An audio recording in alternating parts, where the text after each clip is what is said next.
Hey guys, welcome back to Woods Tree Farm. I'm Phil. Today I'm going to give you an update on the firewood kiln. I'm almost ready to take the second batch of firewood out of here, and I've been battling air leaks to try to get the temperature higher in the kiln.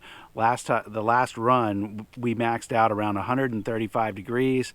That was on a sunny day with the stove running, and this week we've had some more sunny weather, so this is really the first time since I've tried to tackle some of the air leaks to try to get the kiln a little bit hotter. But we had some cold and wet weather last week, and starting the firewood kiln from the cold has proven to be a little bit of a challenge. I'll talk more about that here in a second.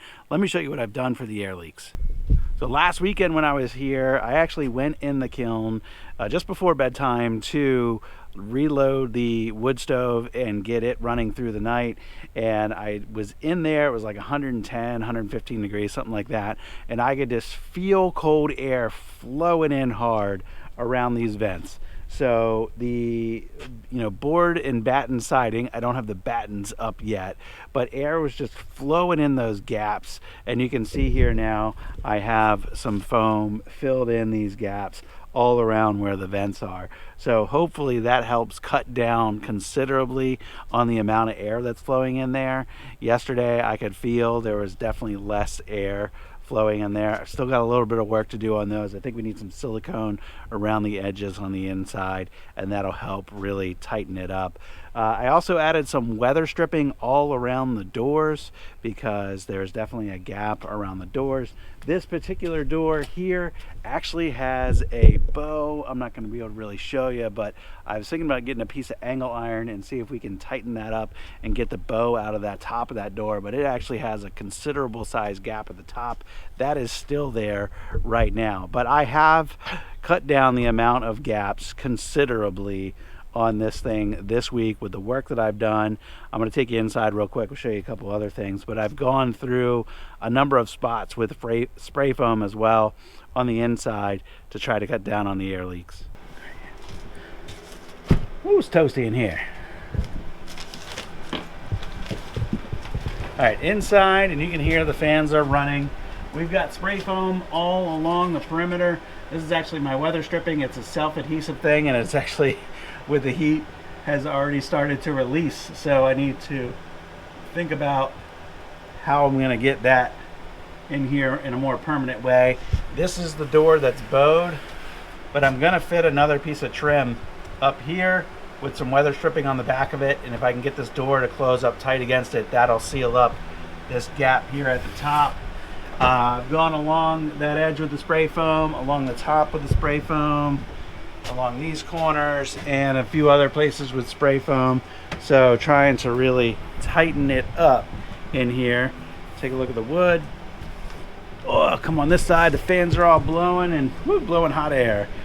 This wood in here is just about ready to come out. I'm actually going to pull a couple larger pieces here today, crack them open and see what the internal moisture reads.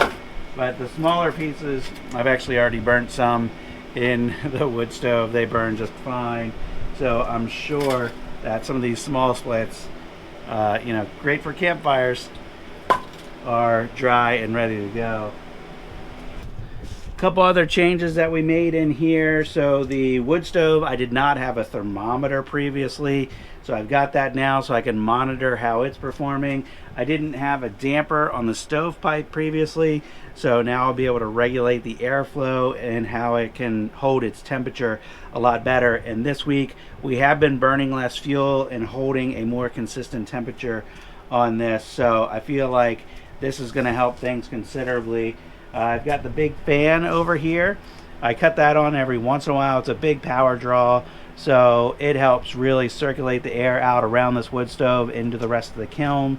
And I'm about due to cut that back on, so we'll go ahead and do that. I'll show you the kind of electrical setup over here. So I actually converted the solar setup to a 24 volt. I thought maybe that would be more efficient for us. Verdict's still out on how that is. So I've got these panels, which someone else actually commented on a previous video. The 100 watt panels that I have are basic at best. And I should look into some larger panels. I have found on Facebook Marketplace some, I think 230 or 250 watt panels, or maybe they're 260, but considerably bigger than my 100 watt panels. I'm thinking about picking up a pair of those and using those to charge the batteries, and then continuing to use the 100 watt panels to power radiator fans on the inside. But anyway, like I said, I changed this over to 24 volt. I got a 24 volt inverter. I've got a simple little timer here for the 120 volt fans that are up near the roof line. And when I want to run the big fan, I just pull this out and put in a big extension cord right there.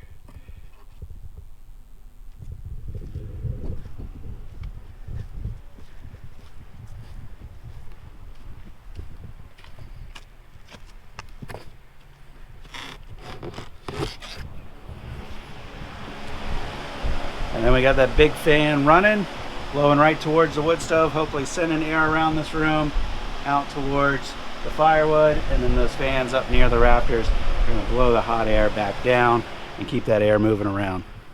So I actually did a fresh download because I've been out here 3 days straight now. Today's the third day running the stove, but like I said, we had some ugly weather last week. It got really cold and the wood inside was completely cold. And I think it takes a couple days, 2 solid days at least, to really raise the wood temperature for it to have an impact. And then when you get into the 3rd or the 4th day straight, then the kiln really starts to be effective. And that first day, we only were able to get up to 120 degrees inside, and it took pretty much all day to get there. And then overnight, that night, it did hold a little bit of its temperature. So we were starting out at 65 degrees the next morning, and we got up to almost 130 degrees yesterday, the second day. And I think if we can get up to 130 consistently and hold it there for an extended period of time, I think this kiln can be effective. I honestly thought we were going to get this thing a lot hotter more consistently. So I'm going to continue to try to battle some of the air leaks a little bit. But like I said, if we can get up to that 130 mark and hold it there for an extended period of time, I think we'll be okay.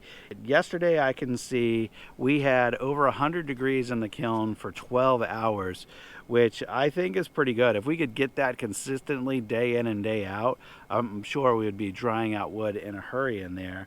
The peak temperature was right around 130, which wasn't bad. It was up over 120 degrees for a total of, let's see, it crossed 120 at 2 o'clock and 6:30. So 4.5 hours over 120, and over almost 12 hours over 100. But today, before the kiln heats up completely, I want to check the moisture on a couple of those pieces.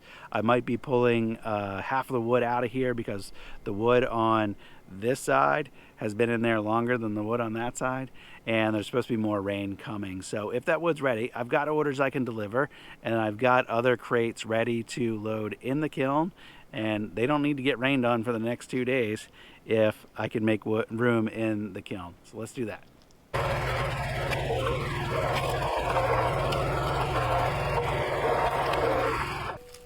All right, this was the wettest feeling one. This is hickory.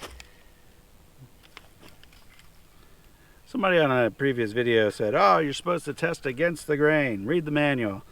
And I did double check the manual. I was pretty sure I read it before and knew how it's supposed to work. But whether you're with the grain or against the grain, pretty much the same reading on this one. It says over the limit, which I don't know if you can see that, but that wood just looks wet. This piece of hickory not dried out that much in the kiln. Some of this other oak was stuff that had been cut for some time. I'm at 35 with the grain. Oh, 25 against the grain. Maybe it does make a big difference. That says 30. That says 31. So close, but not close enough. Here's another piece of oak. 45. 42, not ready. I think there's a piece of maple. This is probably ready. 14. So the hickory and the oak, the larger pieces in the kiln, I would say are not ready at this point, not even close. But the small splits, they're all ready to go. So I'm contemplating pulling out a couple of those crates and sorting it, which I've got to hand load that wood into the truck anyway. The orders I have pending, there are, I think, 3 orders for my 2x4 stacks. That's just 10 cubic feet of wood. It's not a lot of wood. I've got 2 of those pending. I've got a 4x4 stack or a 1/6 of a cord ready to, or pending delivery as well. So anyway, to pull those couple of orders together, I can easily sort through a couple of crates of wood. It's just a little extra work, but kind of not that much work. I don't know, in my mind that kind of seems like it's worth it. Go ahead and clear those orders, get some fresh wood in the kiln and get it start drying. That's at least how my head works. Like I said, there's a couple days of rain coming, and then we're actually going to be away for over a week. So I'm also thinking the more fresh wood I can get into the kiln and let it hopefully dry with solar power over that next week while we're gone. That's what I'm thinking. But you guys let me know if that's a good idea or not. Probably going to do it anyway, no matter what you guys say. So I've still got some more work to do battling the air leaks. That's going to have to wait like 2 weeks though, because I've got too much to finish up this week. We're away next week. And so we'll just keep running with it like this. It's going to be several weeks before I do anything with that door that's bowed and before I get any fresh weather stripping in there to try to seal it up further.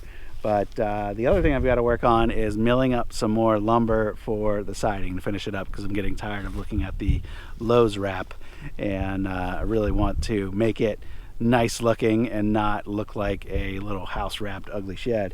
So we'll have that coming up. I don't think I'm going to get to that this week before I head out for spring break, but that's where we're at. So thanks for spending a little bit of time with me here today, guys. And if you got any suggestions about the kiln, what we can do different here, let me know that. Short of rebuilding it and do it completely different, I don't really think that's on the agenda. But if you got suggestions for what we can do with this structure in its current form, you let me know that. And until next time, hope you have a good one. I'll see you on the next video. Bye-bye.